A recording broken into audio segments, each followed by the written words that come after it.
So in this video, I'm going to talk about the wood that you want to use and the wood you want to avoid when you're building your Hugelkultur mound.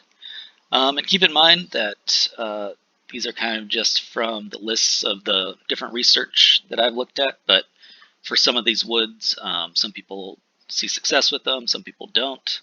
So, do further research on these, but this is a good starting point.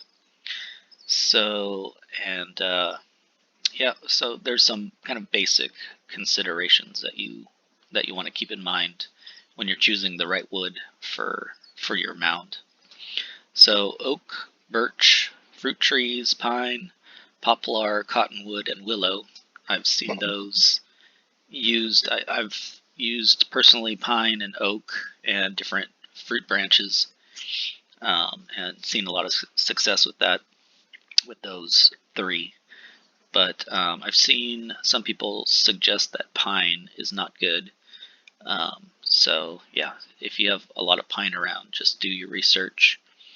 You want to try for wood that is already rotting and has fungus on it, because that process is already going on of decomposition, and that will just make your mound have nutrients and life forms more available to the garden that you grow on it. And keep in mind that the more dense your wood, the longer it's going to decompose. So if you want to make a long-lasting large mound, then the more dense stuff is going to be what you're going for. But yeah, just keep in mind that this is all kind of general rules.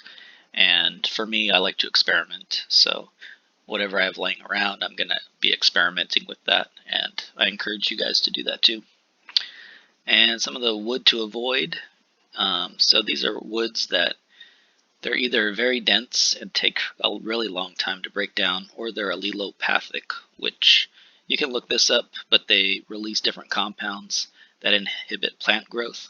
For example, if you are walking around redwood forests, you'll see that there's not much growth beneath them. And the same with eucalyptus.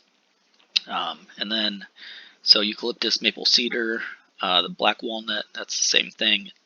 It inhibits growth around it, and the black locust and the black walnut is also those are very dense ones too.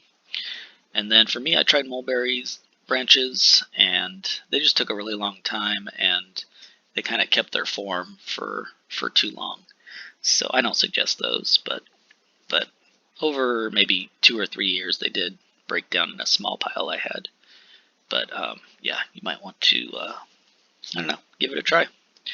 Like I said, experiment, and yeah, just do further research. There's not too much info out there, but the Permies forum is a good source of information, and I'll leave a link for that down below.